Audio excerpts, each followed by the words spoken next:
Chris Mackowski for the American Battlefield Trust, the Copey Hill Civil War Fellow, and I'm here for our 160th anniversary coverage of the Bristoe Station campaign. In our first video, which you can see on our YouTube page, you can share, you can like, let your friends know all about it.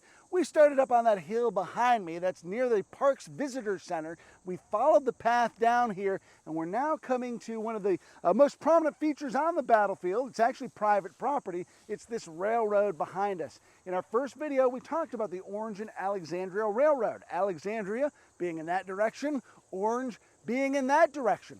This railroad was the lifeline for the Army of the Potomac as it advanced south after the Gettysburg campaign and moved down in the direction of Culpeper, Brandy Station. Camps out there as it's given the stare down to Robert E. Lee, who's back a little further around Orange. So this railroad is that lifeline. As Lee begins his maneuvers, which we talked about in the first video, Meade's going to fall back along this railroad, ultimately hoping to get to Centerville. But before he does, Robert E. Lee has an opportunity to finally fulfill one of his missions, and that is going to be to isolate a portion of Meade's army and pounce. And to talk a little bit about that, I want to bring on my good friend Kevin Pawlak. He's a historian here at the Bristoe Station battlefield. Bristoe Station Heritage Battlefield Heritage Park. There you go. You're getting there. Prince William County maintains this property, does a wonderful job.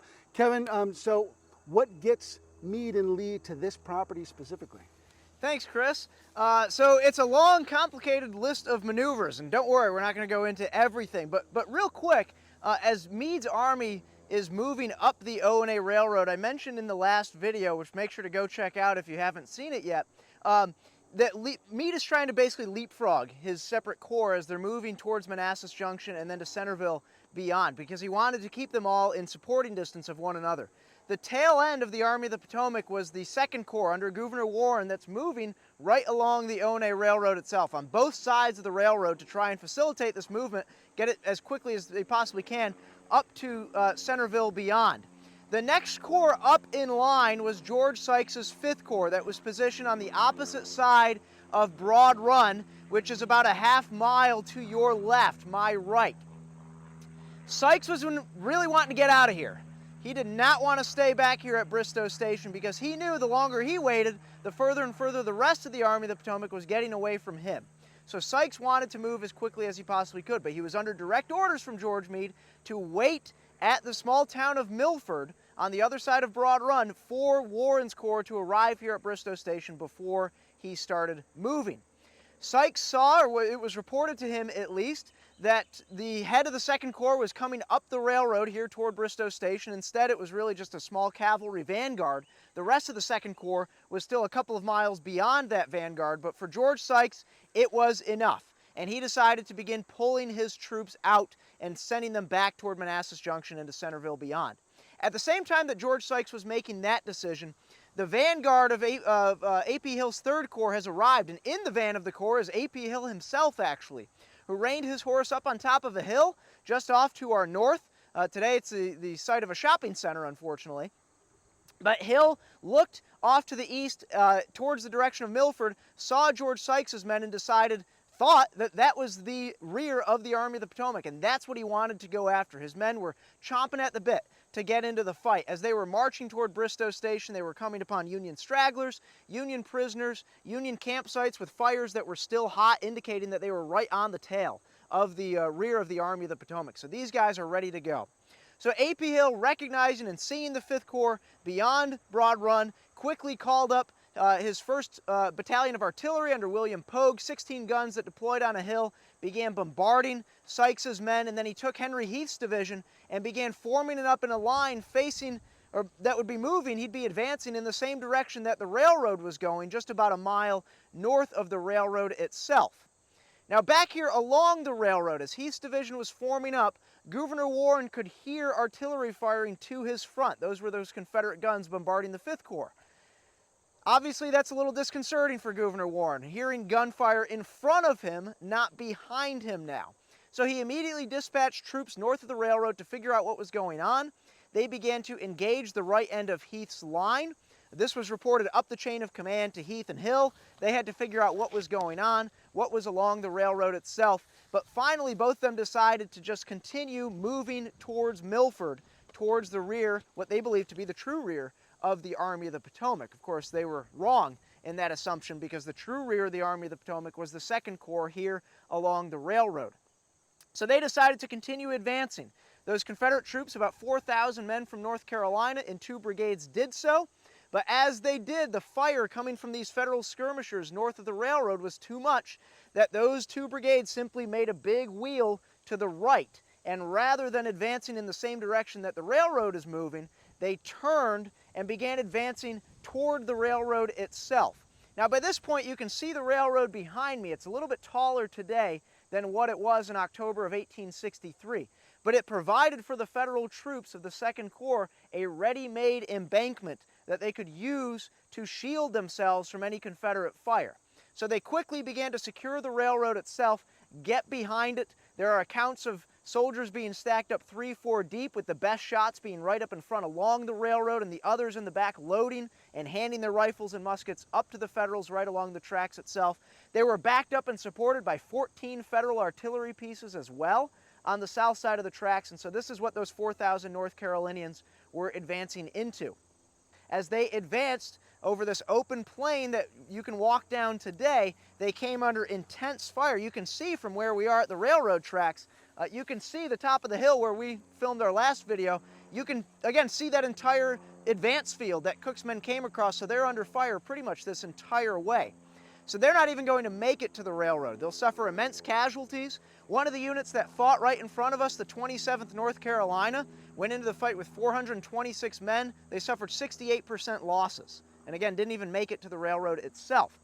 Kirkland's brigade was a bit of a different story. They were able to overlap the right end of the Federal line, get around it, get across the railroad tracks ever so briefly before being repulsed.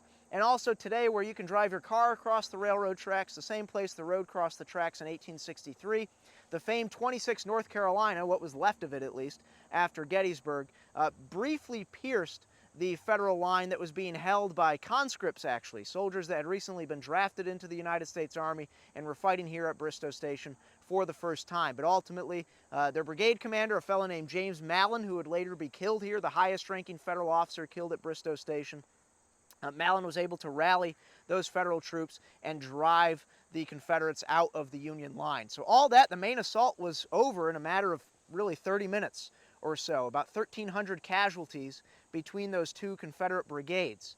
Now, in the meantime, while the Confederate infantry was moving forward toward the railroad, back up on top of the hill that you can see in the distance, 7 artillery pieces under the command of David McIntosh were ordered to support the infantry. McIntosh did not want to go there. He knew that by putting his guns in that position, they could be hit from 3 different directions by the Federal artillery posted on the opposite side of the railroad, but his orders said to go, and he went.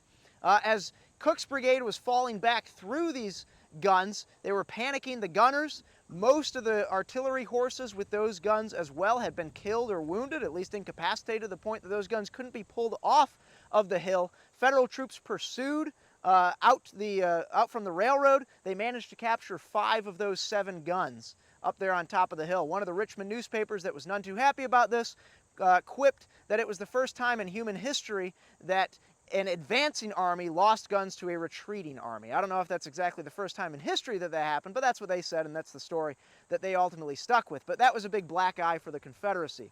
Now, by this point, there were still a couple of hours of daylight left, and more Confederate troops were arriving on the battlefield at the head of Richard Ewell's Second Corps.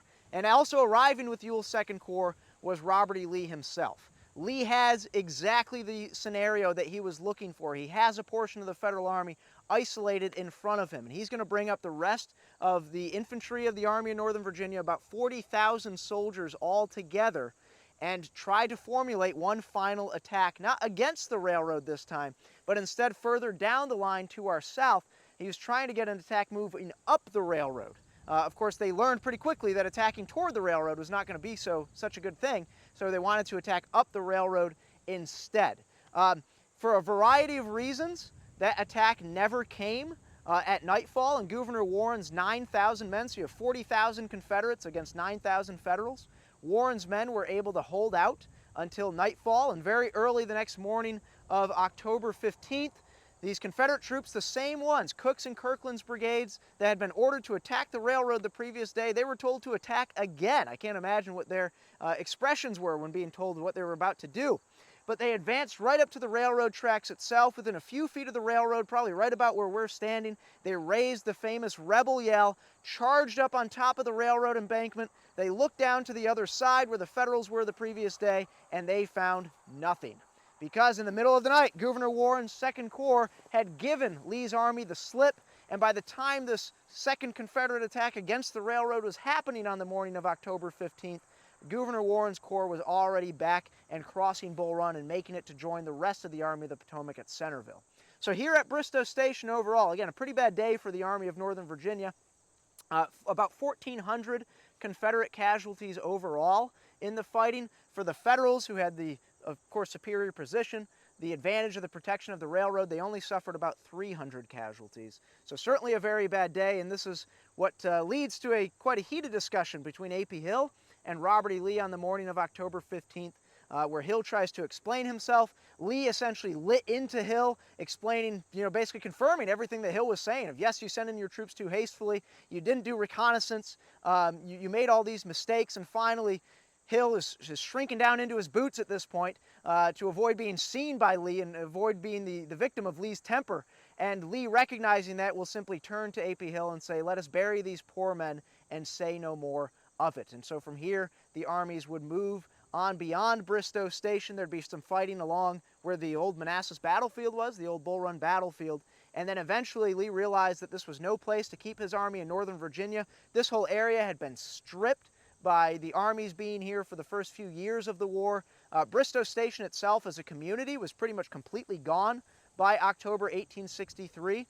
Union soldiers who were here and had a longer chance to look at the terrain said there was only one building left standing in Bristoe Station by that point. So Lee realized he could not keep his army well fed and well supplied here in Northern Virginia and pulled his troops all the way back to the Rappahannock River. I know Dan's going to come in and fill in the rest of that story as well, talking about the cavalry fighting that took place in the aftermath of Bristoe Station, which is quite an interesting story as well. I think Chris wants to come back on. So Kevin, you say one building left. That's the modern-day visitor center here at the battlefield, right? Ah, wouldn't that be nice? Yes, it would be great. But no, unfortunately not. It is not. So let me have you fill in a couple of stories for me, because I'm thinking, there's the 5th Corps, isolated, Hill sees it, goes after it, Sykes is pulling away. What does he do when suddenly Warren finds himself embroiled in action? So Warren is writing back to Sykes saying, you got to come back and help me. And eventually the Pennsylvania Reserve Division will come back, and they support the 2nd Corps, but they never come back across Broad Run. So they're within supporting distance, I would say. Moral support. Yeah, moral support. There you go. Exactly. Yes. They're cheering from afar. Sykes and Warren are going to get, Warren's another one of these guys with a bit of a testy temper. And a couple days after this battle, he and Sykes are going to get engaged in a pretty heated debate about all of this, and eventually Warren's going to apologize. But I think this might be one of the things that George Meade sees and ultimately ushers George Sykes out of the Army of the Potomac, because Sykes is ready to get out of here and not remain within the supporting distance of the 2nd Corps. And it is one of those things, George Sykes has that reputation as being tardy George, but really, if Warren had been keeping up as he was supposed to be, he's kind of the tardy one in some respects here. In some respects, I think part of the reason he was delayed is because of the fighting that took place at Auburn. It's hard, I know when I started here, it was really hard for me to wrap my mind around the fact that the 2nd Corps fought 2 battles on October 14th. They fight early in the morning at Auburn, and then they fight again here at Bristoe Station. So I think that's part of the reason he's slowed. But, I mean, you're right. George Sykes definitely wants to get out of here. Gouverneur Warren doesn't want to stay here either at Bristoe. He wants to get out as best as he possibly can, too, and move as quickly as possible. So it's just, this is, a ripe scenario for Lee and the Army of Northern Virginia, and it's something they're not able to capitalize on. How was it that Hill goes into battle not knowing he's got an entire corps that he apparently hasn't accounted for? So this is, of course, the importance of having battlefields preserved, right? Is you can stand up on top of the hill where A.P. Hill was on October 14th, and you can't see the railroad from there because of that hill where we started, where the park office sits today. So he had no idea of what was going on. The only thing he could see was the 5th Corps at Milford, and because that was the only thing he could see, he said, well, that's what we're going after. We know we're close. We know we're on the tail of these guys. And also, Hill had lost track of the 2nd Corps because the fighting that took place at Auburn is going to be the Second Corps versus the Second Corps. It's Ewell fighting Warren. It's not Hill. Hill's men are not involved in all that, so I think they just lose track. And also, Dan can speak more to this than I can, but the cavalry, Jeb Stuart's cavalry, is not present in front of Hill's line. And, you know, you have Heath going forward. Again, this is almost like, you know, July 1st repeat, right? Yeah. At Gettysburg and Bristoe Station, the Confederate troops are moving without cavalry, screening them because Jeb Stuart has gone too far to protect the right of Lee's line along the railroad, and so he's not really around during all of this fighting, and so Hill's moving blind. And it doesn't work out well for him, of course. And I think it's just kind of the flow of battle that ultimately he loses control. Heath loses control. Heath gets a horse shot out from under him here at Bristoe. Cook is going to be wounded. Kirkland is going to be wounded. So the Confederates just kind of lose control of their troops, and it leads to this very bloody attack up against the railroad. There's going to be a little postscript to this at Buckland Mills. I'm going to ask our good friend Dan Davis to come in here and talk about this. But I want you to consider, here we've got this situation where Hill's showing the sort of aggressiveness that Lee wants in a corps commander, but because he's not doing some of those other components, reconnaissance, communication, kind of having a good sense of the overall management of his troops' movement and the flow of the battlefield, he really kind of runs into problems because his aggressiveness turns into over-aggressiveness. Dan Davis is going to come on here, our senior education fellow at the American Battlefield Trust. He's got a little postscript to all the action that takes place here. Thanks, Chris. And as Kevin mentioned, the fighting at Auburn, with Jeb Stuart being essentially surrounded, Stuart only has one way out, and he is able to get out, but he retreats off to the south. And that takes him out of the fighting here, and which plays such a large role in how this battle develops. But as Stuart is wont to do, as Lee begins to withdraw back toward the Rappahannock River, Stuart is out there hovering. He's looking for an opportunity. The opportunity to strike a blow comes 5 days after the infantry battle here on October the 19th, 1863. We talked also a little bit about cavalry officers, intelligence officers, losing track of their surroundings, becoming surrounded. And that is exactly what's going to happen to the commander of the 3rd Cavalry Division of the Army of the Potomac, Judson Kilpatrick. Kilpatrick is skirmishing with Stuart through the course of the day, and Stuart essentially draws Kilpatrick into a trap. And in a battle known as the Battle of Buckland Mills, which is pretty much rages up and down U.S. Route 29, James Madison Highway for several miles, Stuart is going to nearly wreck the 3rd Cavalry Division. George Custer's Michigan Brigade is going to literally get out of the way, escape by the skin of their teeth, which the engagement becomes the last real fighting of the Bristoe campaign. And Lee, again, is going to withdraw back toward the Rappahannock. He's going to take up positions at Kelly's Ford and at Rappahannock Station, or modern Remington. But on November 7th, 1863, several weeks after the fighting here at Bristoe Station, Meade is going to launch an offensive and push Lee away from the Rappahannock, forcing Lee to withdraw back toward the Rapidan River and back into Orange County. And I think those actions at Kelly's Ford and Rappahannock Station are often overlooked, but they're just as important. Because for the last 11 months, going back to November, December of 1862, the Rappahannock had served in many instances as sort of the dividing line between Lee's army and the Army of the Potomac. And George Meade is going to push Lee off of that dividing line, something that his predecessors, Ambrose Burnside and Joseph Hooker, were unable to do. And he's going to force Lee to give up more ground between himself, the Union Army, and his capital at Richmond. And now I'd like to bring Chris on to wrap us up. Now, we've got a lot we still need to unpack about this because there are some really important ramifications of this battle, even though it seems small. We're going to talk about that in our final battle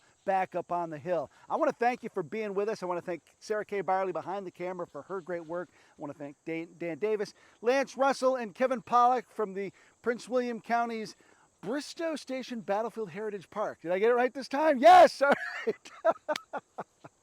I'm Chris Mackowski for the American Battlefield Trust. Thanks for being with us. Share, like, tell your friends. We've got more to come for the Bristoe Station 160th. Thanks for all you do to support battlefield preservation and education.